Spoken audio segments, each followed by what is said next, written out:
इस कहानी का उद्देश्य किसी की भावनाओं को ठेस पहुंचाना नहीं है, बल्कि मनोरंजन करना है।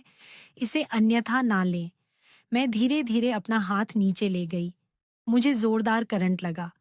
मुझे लगा आर्यन सचमुच अब बच्चा नहीं रहा। My God! मेरी आंखें फटी की फटी रह गई। कहानी बहुत ही इंटरेस्टिंग और रोमांटिक है दोस्तों। इसे बनाने में बहुत मेहनत लगती है।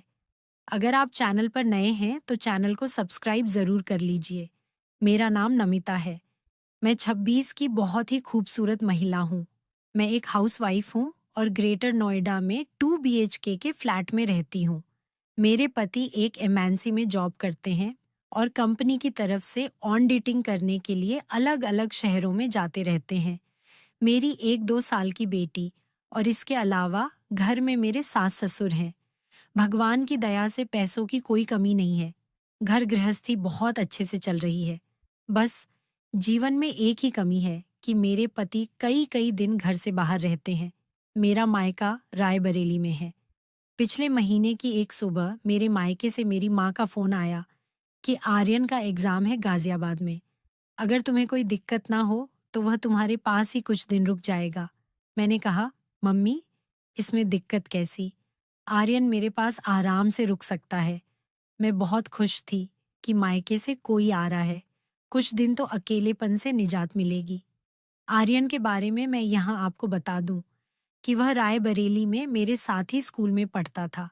उसके पापा और मेरे पापा दोनों साथ में ही जॉब करते थे, इसलिए उसके साथ घरेलू संबंध थे। मैं और आर्यन दोनों ही अपने घरों में इकलौते हैं। 12वीं बाद मैंने बीए में एडमिशन लिया और वह बीटेक करने मुंबई चला गया। फिर कुछ साल बाद मेरी शादी हो गई। मेरी शादी 4 साल पहले हुई थी। शादी के बाद मैं उसे एक बार ही मिल पाई हूँ।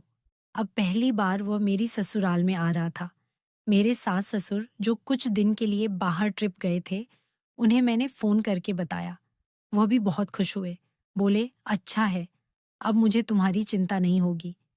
अगली सुबह आर्यन आ गया। जैसे ही मैंने दरवाजा खोला, मुझे देखते ही आर्यन मुझसे लिपट गया। मैंने कहा, आर्यन, तू तो मुझसे भी लंबा हो गया है, लेकिन तेरा बचपना नहीं गया। आर्यन ने मेरी बेटी को गोद में ले लिया। इस बीच मेरी बेटी आर्यन से बहुत घुल मिल गई। आर्यन फ्रेश होने के लिए चला गया। मैंने चाय बनाई और दोनों चाय पीते हुए बातें करने लगे। पुरानी बातों को याद करके हम दोनों ही बहुत खुश हो रहे थे। फिर मैं घर के कामों में व्यस्त हो गई और वह आराम करने लगा। रात को 9 बजे डिनर हम दोनों ने साथ में ही किया और सोने की तैयारी करने लगे। मैंने कहा, आर्यन, तुम मेरे बेडरूम में ही सो जाओ। मेरा बेडरूम काफी बड़ा है और स्कूल के टाइम की बात करेंगे। आर्यन बोला, ठीक है, जैसा तुम कहो। डबल बेड पर एक कोने पर मैं लेट गई, एक कोने पर आर्यन लेट गया और बीच में मेरी बेटी। आर्यन मेरी बेटी के साथ खेलने लगा। मैंने कहा, आर्यन, अब कल खेलना। लाओ, इसे मैं सुला देती हूँ। थोड़ी देर में मेरी बेटी सो गई।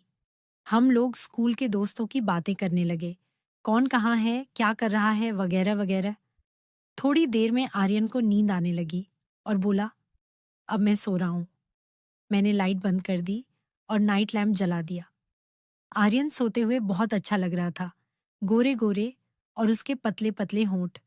इतना काफी था मुझे भटकाने के लिए। मैंने अपनी बेटी को किनारे किया और आर्यन की बगल में लेटकर उंगलियां बालों में फिराने लगी। शायद वह गहरी नींद में था, इसलिए हिला भी नहीं। मुझे उस पर बहुत प्यार आ रहा था। मेरे हाथ उसके गालों से होते हुए सीने तक पहुंच गए। मैं अपनी उंगलियां छाती पर फिराने लगी। थोड़ी देर बाद मैंने हाथ हटा लिया। आर्यन बोल पड़ा, प्लीज ऐसे ही करती रहो, अच्छा लग रहा है। मैंने हंसते हुए कहा, बदमाश, मैं तो समझी कि तुम सो रहे हो। आर्यन बोला, सो ही रहा था, पर तुमने जगा दिया। मैं फिर उसकी छाती पर उंगलियां फिराने लगी। मेरे हाथ नीचे बढ़ रहे थे और आर्यन का चेहरा शर्म से लाल हो गया। मैंने बोला, तुम इतना शर्मा क्यों रहे हो? बचपन में हम ऐसे ही तो खेलते थे, डॉक्टर डॉक्टर। तब तो हम ऐसे पूरे शरीर की जांच करते थे। आर्यन बोला, हाँ, पर तब मैं बच्चा था। मैंने कहा, तो अब क्या बदल गया है? दोस्त तो अब भी हम हैं। अच्छा, अब मेरा हाथ छोड़ो, मुझे देखने दो। आर्यन ने मेरा हाथ छोड़ दिया। मैं धीरे धीरे अपना हाथ नीचे ले गई। मुझे जोरदार करंट लगा। मुझे लगा आर्यन सचमुच अब बच्चा नहीं रहा। Oh my God! मेरी आंखें फटी की फटी रह गई। आर्यन बोला, क्या हुआ? मैंने कहा, तुम तो सचमुच अब बच्चे नहीं रहे, तुम तो बहुत बड़े हो गए हो। मैं अंदर तक सिहर उठी। मैं तो सपने में भी नहीं सोच सकती थी कि तुम इतने बड़े हो जाओगे। आर्यन बोला, तुम भी तो पहले से बहुत बदल गई हो। मैंने कहा, कैसे? तो बोला, तुम भी पहले से डबल हो गई हो। उसकी बातों से मुझे कुछ होने लगा।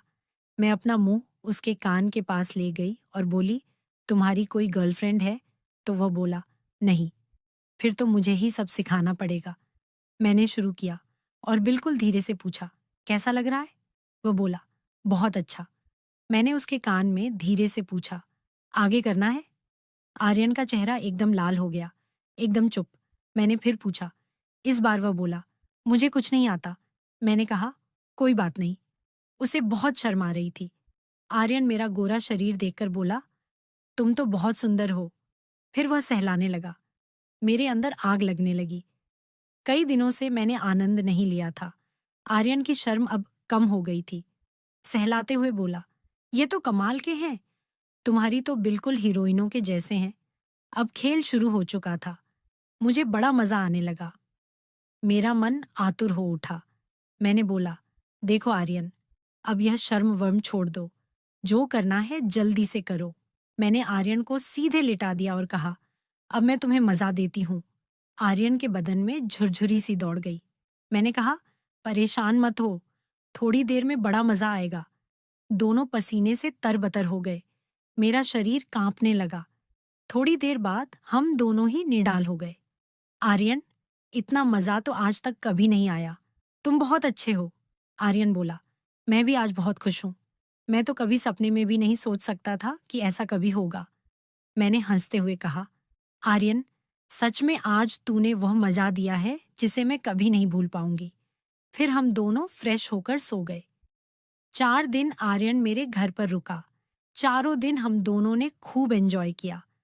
तो दोस्तों, कैसी लगी आपको ये कहानी कमेंट करके ज़रूर बताइएगा। मिलते हैं अगली ऐसी ही रोमांचक कहानी के साथ। धन्यवाद।